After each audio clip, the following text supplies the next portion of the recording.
Happy Friday, everyone. Thanks, Kim. You're all good? Yep, we're good to start. Okay. And then search, yeah, camera on if possible so everyone can see you and know who you are. I did. It said you disabled it. Uh-oh, hold on. There we are. Mary, I just jumped on. You're already disabling me? Come on. Look, boo. Too early. Don't start with me today. It is too early. It is a Friday. It was a short week. Man, what a week. Well, thank you for joining, and thank you for hopping on as well. I do appreciate you as always. So I don't know if any of you know Sergio Scerra. He has been with us for a while now. He joined us when he was 12. Jokes aside, he's actually one of our and now I have the grades. Right, exactly. 5 kids later, a whole starting lineup. But jokes aside, he's a dear friend of mine and a confidant that I can honestly say that as well. And I'm actually excited because Sergio is, again, like I said, he's a friend. He's also one of our top agents. And man, his history, his stories was one that definitely blew my mind. When I was a brand new agent, he was already killing it in the real estate market. So I can't wait to share his success with all of you. So I'll kick it off. So again, Sergio, thank you so much for taking the time and jumping on our producer's call this morning. We do appreciate you. Tell us a little bit about your life before real estate. Like, what were you doing?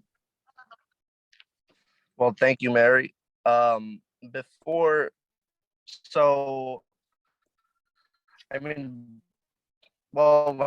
my background, I was really Southern Italy, moved over here when, I don't know, 1999, still a young pup, but fast forward to working days. I was working for 3 pizzerias, basically. I don't know if everybody in this chat is local in San Pedro or South Bay, but I was working at Bonello's in Lomita and Philly Bees in San Pedro when it opened. And my parents had a bakery that I was delivering bread for every morning. So this was back, I got into real estate I started in 2016 after door knocking in the gardens. But so what ended up happening was I was in the restaurant business and I was supposed to take over a pizzeria. I didn't have the money, but I knew everything about the pizza business and the restaurant business. So I got a partner who wanted to expand, and he liked this pizzeria and I liked it too. I already worked there. So the guy wanted to sell it. We said, okay, let's do it. I'll manage it. You fund it. He said, call me tomorrow. We got it. Till this day, I've never heard from that guy. To this day. Wow. So when that happened, I was still working over at Ollie B's, and I would go there after I delivered bread from 5 a.m. to about 11, 12. I'd go straight to work. So I said, after that happened, I said, you know what? Just screw the restaurant business. I don't want to do this anymore. I got my license in real estate, and I just, simply put, I just started knocking on every door I could find, asking people to sell their house, and that's how it all started. Yeah, no, and I love that story. I remember. So then I got into real estate. Go ahead, Mary. Yeah, no, I remember.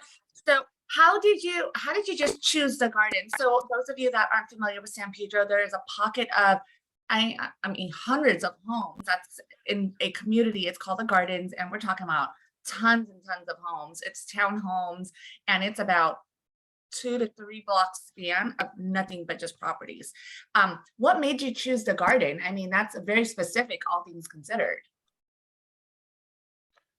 That's another great question. And the truth is, 1, I don't know why I chose real estate, and 2, I really don't know why I chose the gardens.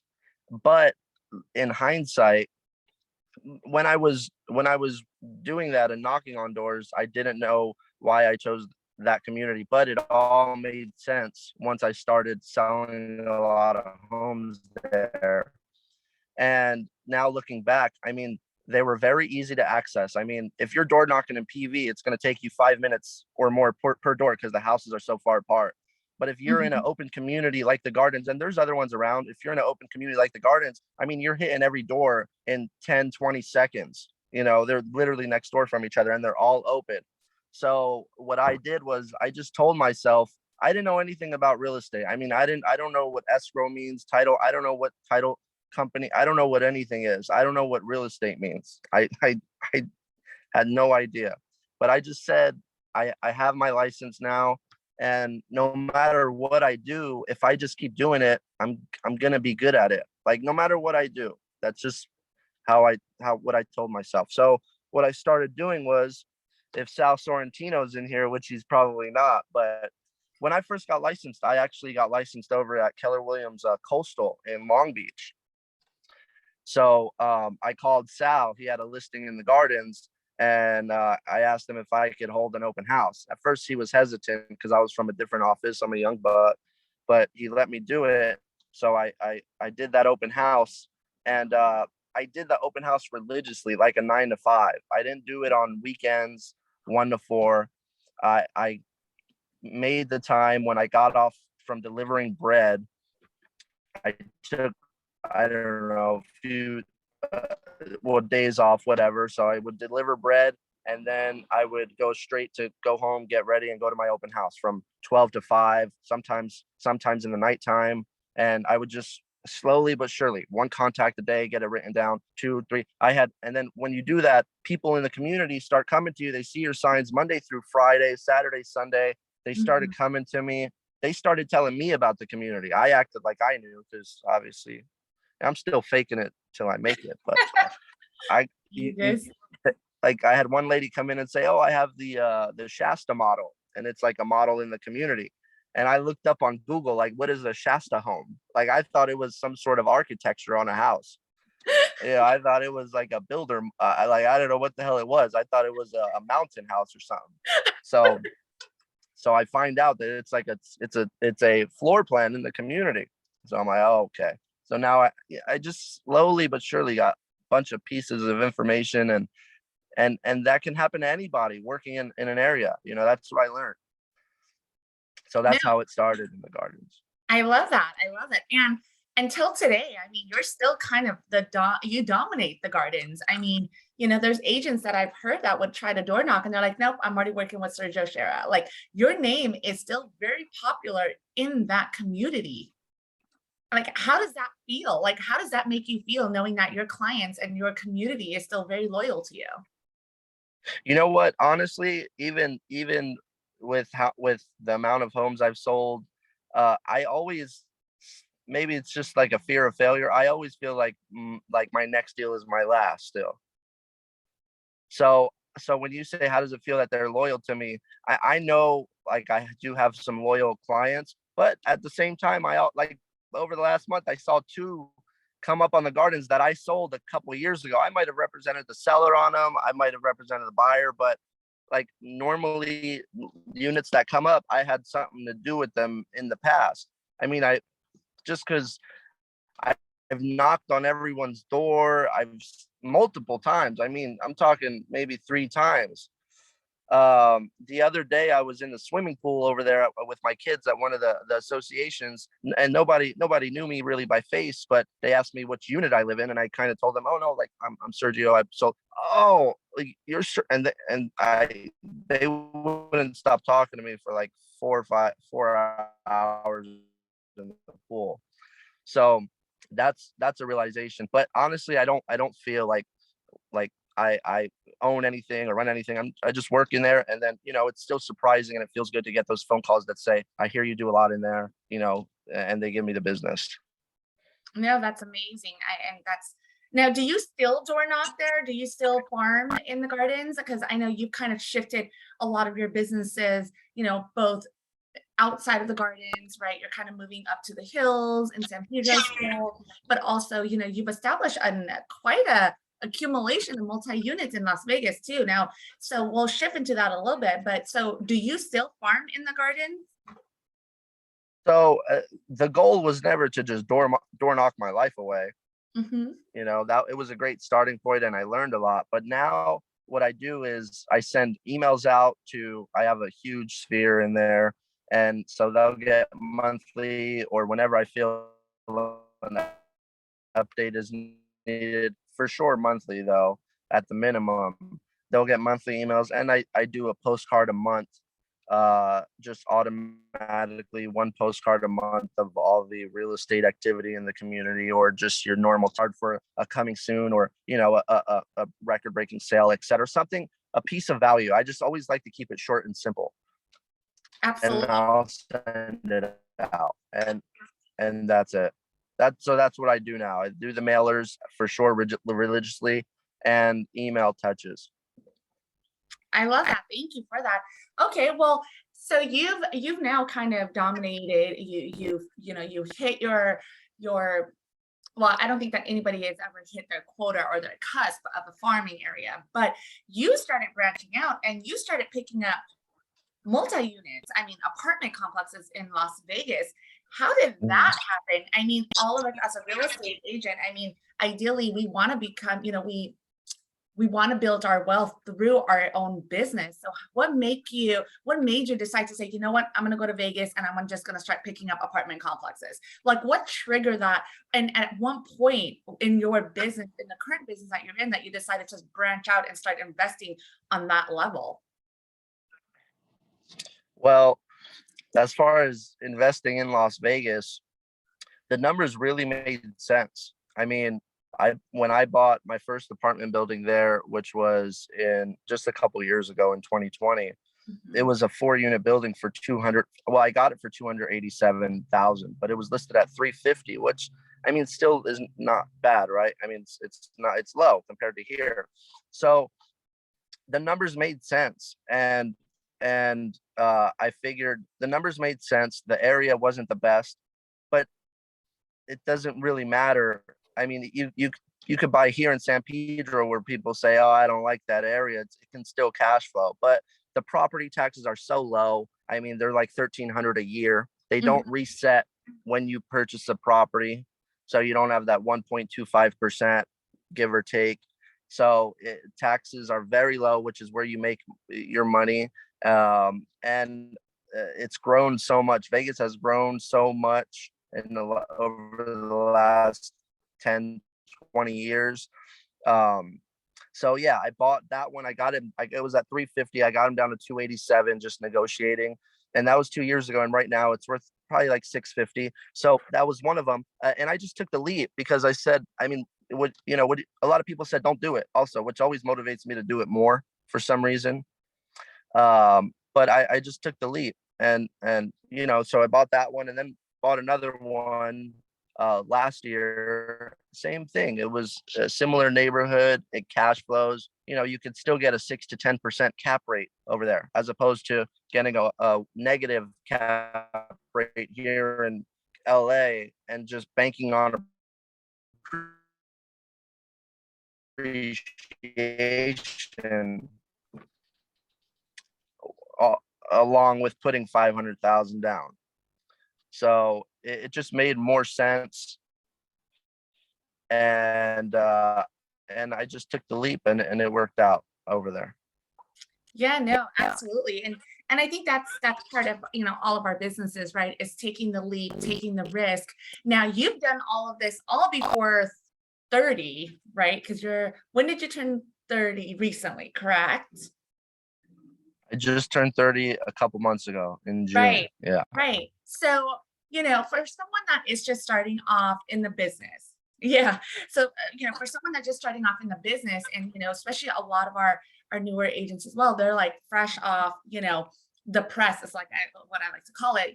Either they're just finishing up, high school, college, whatever the case is, if they decided that they want to go into the real estate business, and a lot of them, I mean, even us when we first started, I mean, we struggle, right? The financial piece of it is really hard. So what are some of the advices that you would tell new agents, whether they're young or they're older, where they, they're leaving their career and deciding to go into real estate as their business and moving their, their life forward in the real estate business? Like, what are some of the advices that you would have for them in order to succeed at the highest level? Well, when I joined Keller Williams, I had an amazing mentor. Her name was Valerie Condon. She was at Keller Williams Coastal Properties. She wasn't the best real estate agent as far as killing it, but she was a retired teacher. Mm, So she really knew how to communicate and how to formulate emails. And she had a strategy, and she let me know up front. She said, so this is what I would relay to a youngster getting in the game or new, and it doesn't matter what age, right. is one, don't expect the paycheck, which is the toughest part. And you got to get that out of the way immediately. First thing, you don't want to tell them that last. Don't expect the paycheck. Just and I'll get more into detail, but you got to work your tail off, right? You got to work your tail off. Don't expect the paycheck. It will come. It will come. That's just as far as the money aspect. But two, if you have not if you have to make time. And like I did, don't do open houses from 1 to 4 just on weekends. If you have something to do on your laptop or you can work remotely, bring your laptop to an open house and work while you're at the open house working. I don't know what happened to your screen, but oh, okay, I see. But work while you're at the open house. Don't expect to get paid. You have to build your database, right?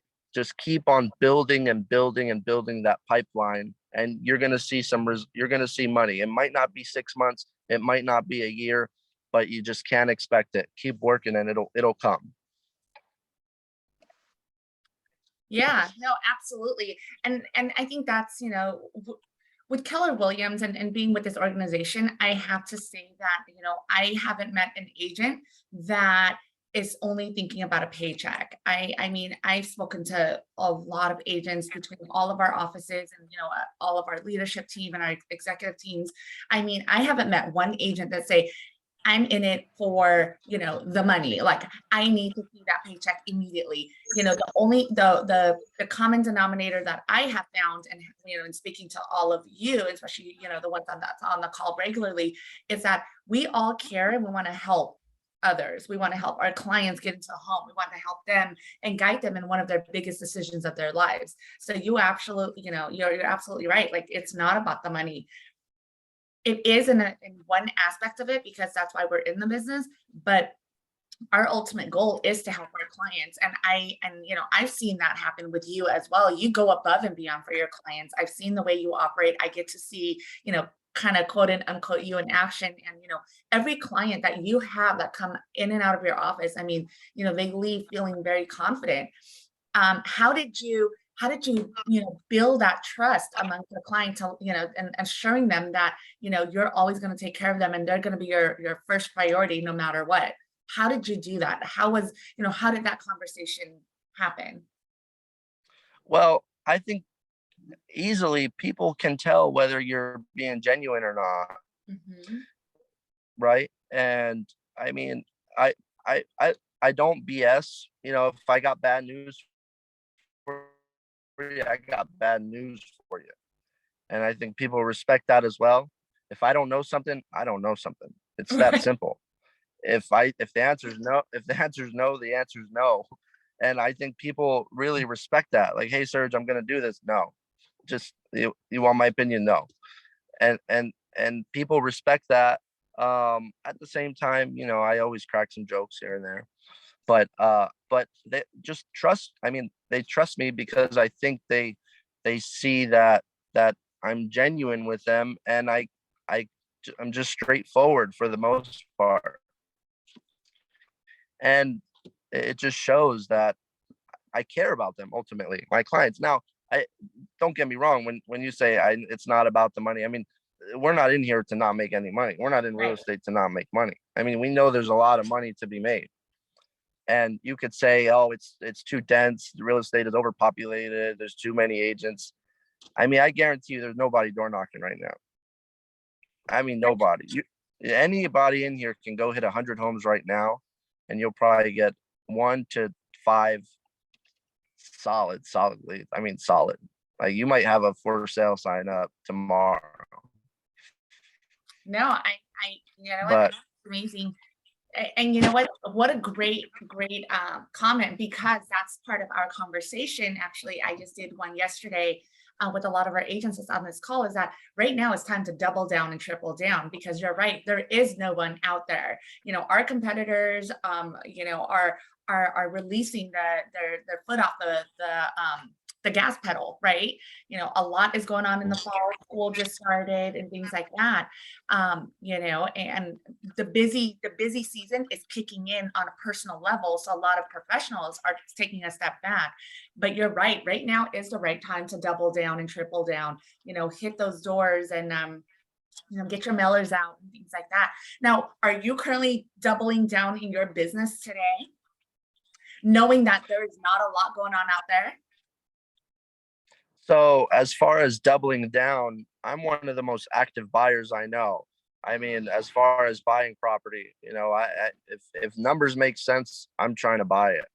If the cash flow is there, I'm more worried about cash flow than appreciation. I know it's going to go up, it's going to go down. At the end of the day, it's always going to go back up. Mhm. So at least that's what I have faith in. So if I get a property that's going to cash flow, that's what I'm going to go after. And for my clients as well, when they say I'm going to wait for the market to see what's going on with the market, I always try to simplify things to just keep it short and get straight to the point.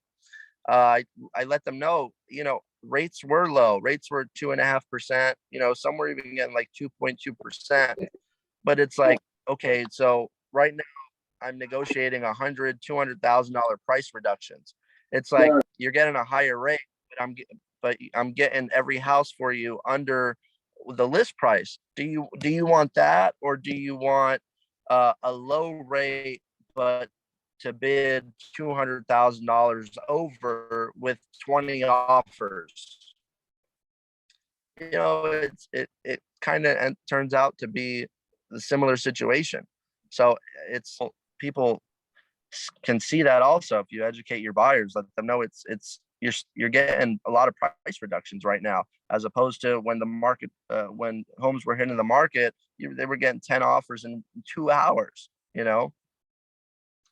Yeah, no, absolutely, absolutely. And you know, how do you feel about the current market that we're in? We're in a shifting market now. You've now been in the business for a while, actually. And how do you feel about this market shifting, or this shifting market, I should say?